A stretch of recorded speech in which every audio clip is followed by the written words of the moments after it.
Hi friend. आज हम लेकर आए हैं करंट अफेयर और जीके जीएस। मैंने एग्जाम में पूछे जाने वाले सभी टॉपिक को कवर करने की कोशिश की है। जिस जिस टॉपिक से एग्जाम में पूछे जाते हैं मैंने वो सारे टॉपिक से क्वेश्चन ले रखे हैं। आप वीडियो को देखना फिर बताना कि आपको वीडियो कैसी लगी। आज की वीडियो आपकी परीक्षा के लिए बहुत ही महत्वपूर्ण है, तो वीडियो को पूरा ज़रूर देखिएगा।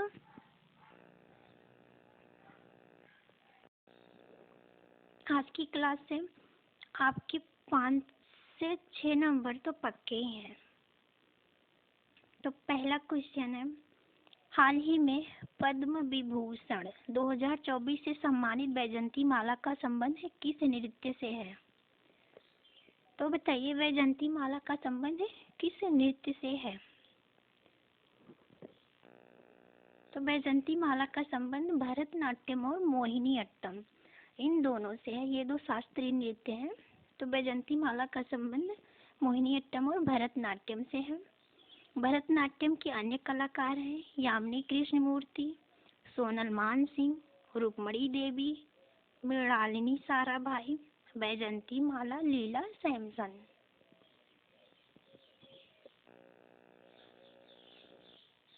ये हैं भरतनाट्यम के अन्य कलाकार।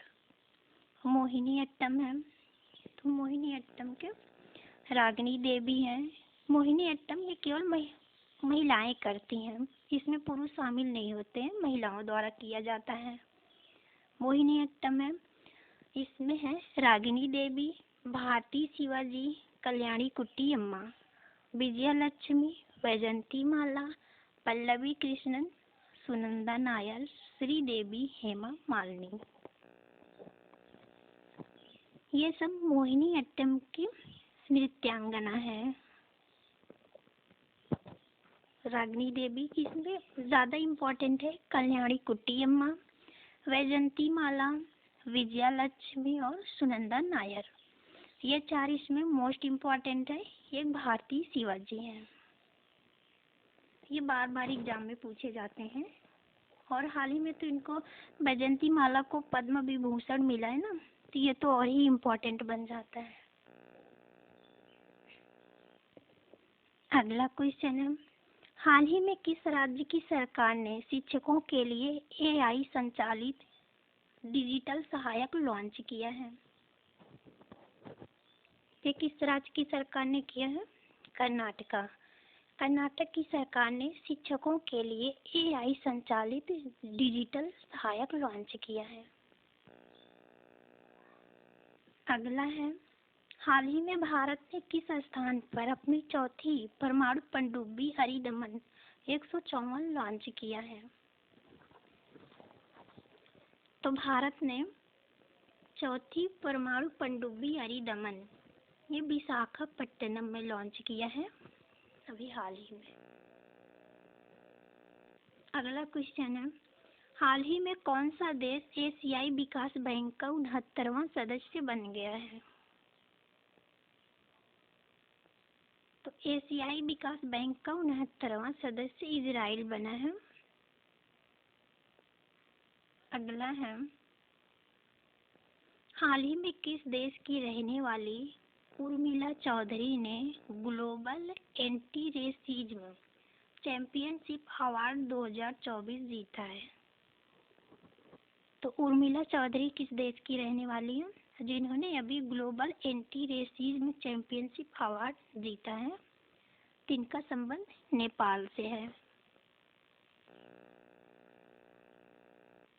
अगले हैं कुछ अनुच्छेद हैं, हम कुछ महत्वपूर्ण अनुच्छेद देख लेते हैं। किस अनुच्छेद के अंतर्गत ग्राम पंचायत का गठन किया जाता है? ये मोस्ट इम्पॉर्टेंट है, ये तो लगभग सभी एग्जाम में पूछे जा रहे हैं। तो अनुच्छेद 40 में ग्राम पंचायत का गठन किया गया। समस्त न्याय और निःशुल्क विधिक सहायता ये अनुच्छेद 39 में है। नागरिकों के लिए एक समान सिविल संहिता अनुच्छेद 44 में दिया गया है। निःशुल्क और अनिवार्य शिक्षा ये अनुच्छेद 45 में। दिया गया है। राष्ट्रीय स्मारक और स्थानों का संरक्षण अनुच्छेद 49 में है। कार्यपालिका से न्यायपालिका का पृथक्करण अनुच्छेद 50 में है।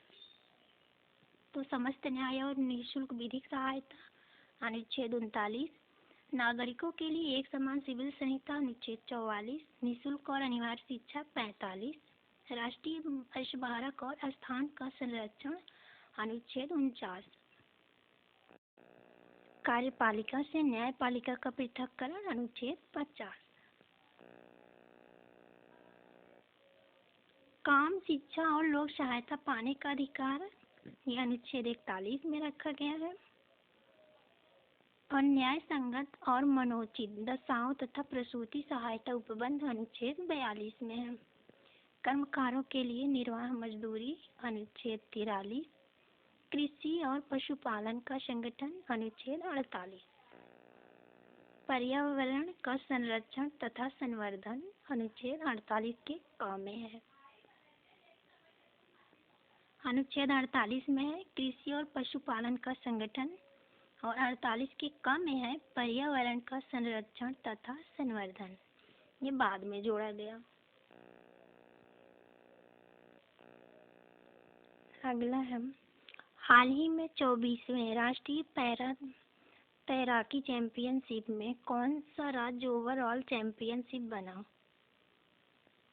तो ये कर्नाटक बना है। कर्नाटक बना ओवरऑल चैंपियनशिप। अगला है, हाल ही में किस स्थान पर हीरो महिला इंडियन गोल्फ ओपन टूर्नामेंट प्रारंभ हुआ है? तो हरियाणा में प्रारंभ हुआ है हीरो महिला इंडियन गोल्फ ओपन टूर्नामेंट।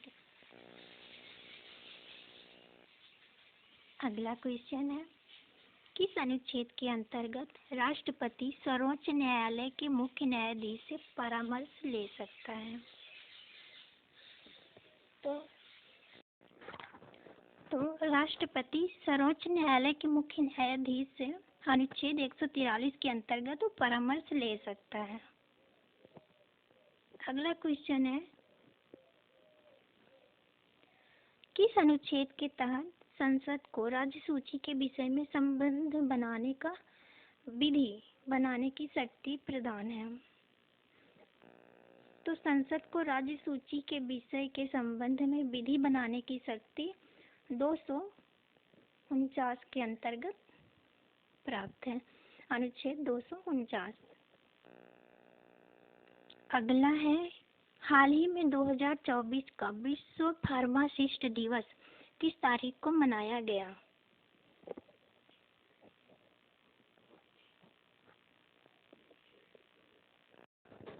तो विश्व फार्मासिस्ट दिवस 26 सितंबर को मनाया गया। इसकी थीम क्या थी? फार्मासिस्ट वैश्विक स्वास्थ्य आवश्यकताओं की पूर्ति, ये इसकी थीम थी। अगला है, हाल ही में अंतर्राष्ट्रीय साक्षरता दिवस किस तिथि को मनाया गया? तो अंतर्राष्ट्रीय साक्षरता दिवस 8 सितंबर को मनाया गया, जिसकी थीम थी बहुभाषी शिक्षा को बढ़ावा देना।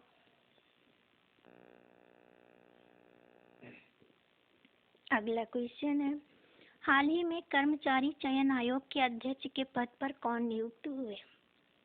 तो कर्मचारी चयन आयोग के अध्यक्ष गोपाल कृष्णन बने हैं। अगला है, हाल ही में भारत के साथ किस देश ने करतारपुर कॉरिडोर समझौते को वर्ष 2029 तक बढ़ाया है? तो भारत के साथ किस देश ने करतारपुर कॉरिडोर समझौते को वर्ष 2029 तक विस्तार किया है? तो ये पाकिस्तान है। अगला है, हाल ही में ग्रेट निकोबार द्वीप की किस खाड़ी को mega international container cross shipment port को भारत का 13वां बंदरगाह बनाया गया? तो ये थी गैलेथिया की खाड़ी है mega international container cross shipment port. इसे भारत का 13वां बंदरगाह बना दिया गया। अगला है, हाल ही में विश्व रेबीज दिवस किस दिन मनाया गया? तो विश्व रेबीज दिवस मनाया गया 28 सितंबर को। थीम थी इसकी रेबीज की सीमाओं को तोड़ना। अगला क्वेश्चन है हरिप्रसाद चौरसिया का संबंध किस वाद्य यंत्र से है?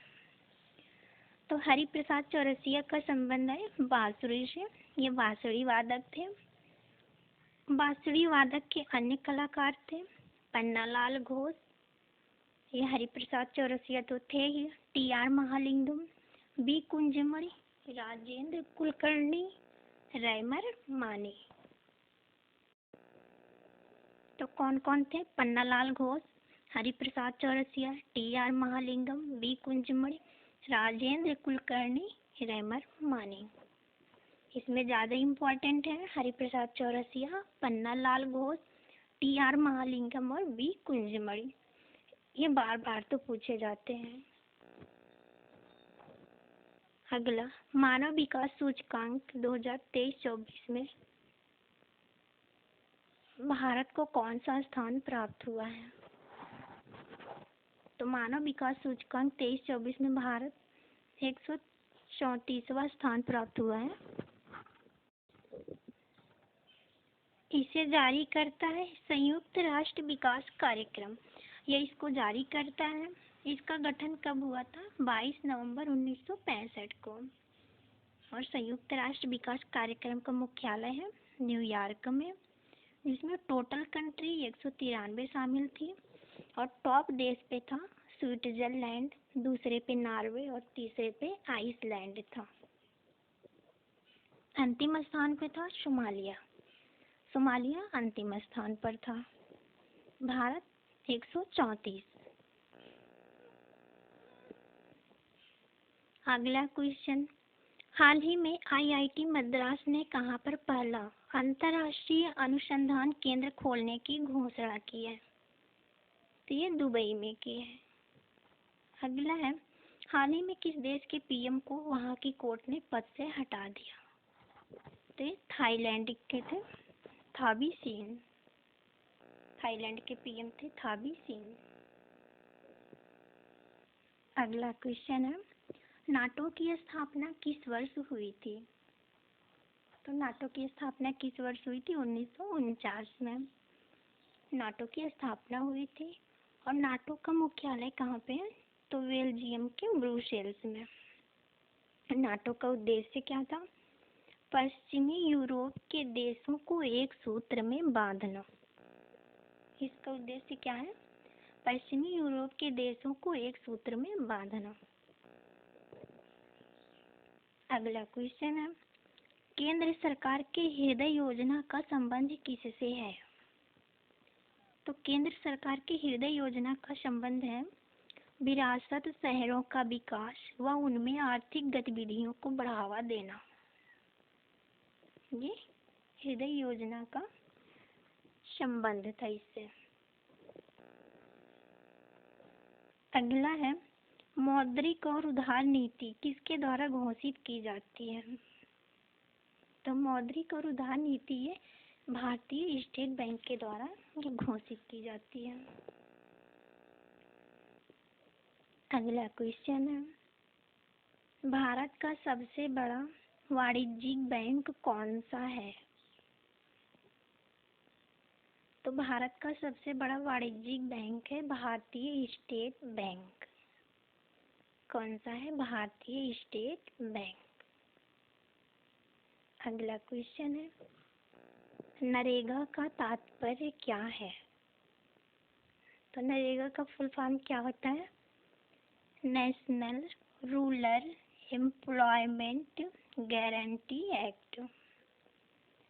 तो नरेगा का full form national rural employment guarantee act. Friend,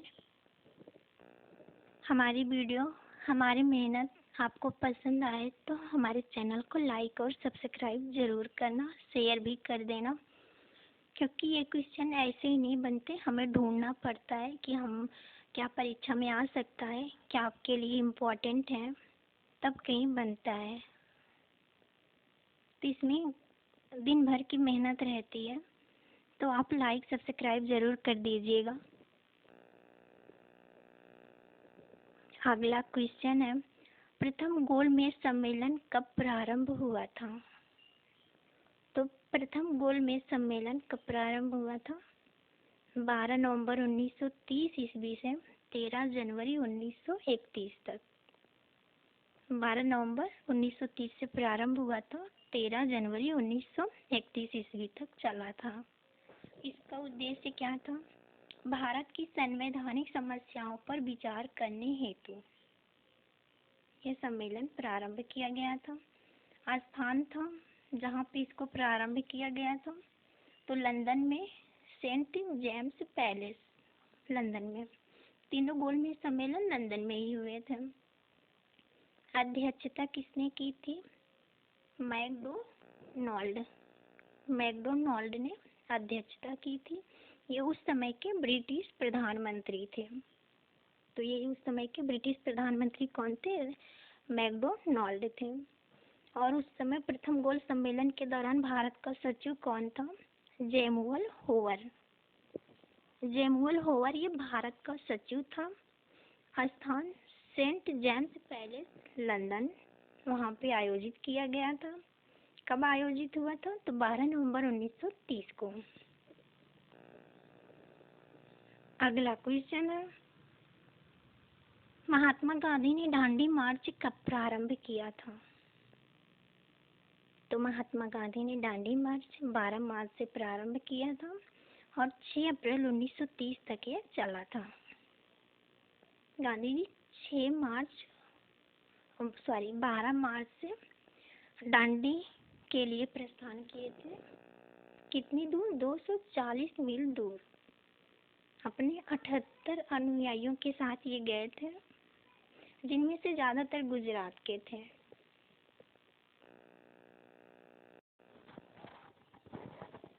और फ्रेंड, दांडी मार्च 240 मील दूर दांडी के लिए प्रस्थान किए थे महात्मा गांधी अपने 78 अनुयायियों को साथ में लेके, जिनमें से गुजरात के ज़्यादा सदस्य थे, लगभग 31 के आसपास गुजरात के सदस्य इसमें शामिल थे। और इसमें एकमात्र महिला कौन शामिल थी? सरोजिनी नायडू थी। एकमात्र महिला थी सरोजिनी नायडू। यहाँ पे हम लिख दें एकमात्र महिला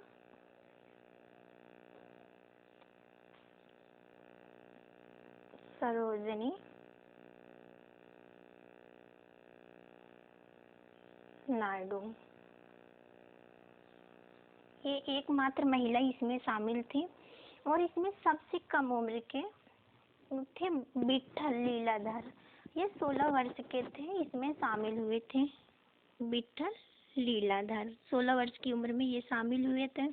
और फ्रेंड, इसमें सबसे पहले हत्या का मुकदमा दर्ज कर लिया गया था एक सदस्य पे, जिसका नाम था खड़क बहादुर सिंह। खड़क बहादुर सिंह ऐसे सदस्य थे जिन पर इस दौरान हत्या का मुकदमा दर्ज कर लिया गया था। और महात्मा गांधी द्वारा चलाए गए दांडी मार्च को सुभाष चंद्र बोस ने क्या कहा था? तो दांडी मार्च की तुलना उन्होंने नेपोलियन से की थी। किससे की थी? आपसे एग्जाम में पूछ लेगा कि सुभाष चंद्र बोस ने दांडी मार्च की तुलना किससे की? तो उन्होंने नेपोलियन से की थी।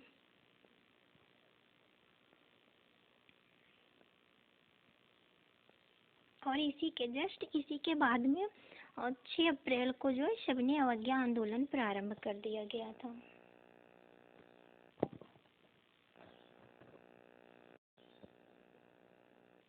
तो फ्रेंड, आगे है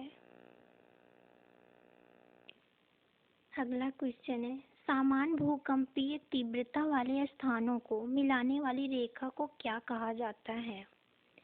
तो समान भूकंपीय तीव्रता वाले स्थानों को मिलाने वाली रेखा समभूकंपीय रेखा कहलाती है। समभूकंप रेखा कहते हैं। अगला है, एंडीज पर्वतमाला की सर्वोच्च चोटी कौन सी है? तो एंडीज पर्वतमाला की सर्वोच्च चोटी है एकांक गुहा। इंडीज पर्वतमाला की सर्वोच्च चोटी एकांक गुआ। तो फ्रेंड, ये थी हमारी आज की वीडियो। आपको हमारी वीडियो, हमारी मेहनत पसंद आए तो आप हमारे चैनल को लाइक और सब्सक्राइब जरूर करना।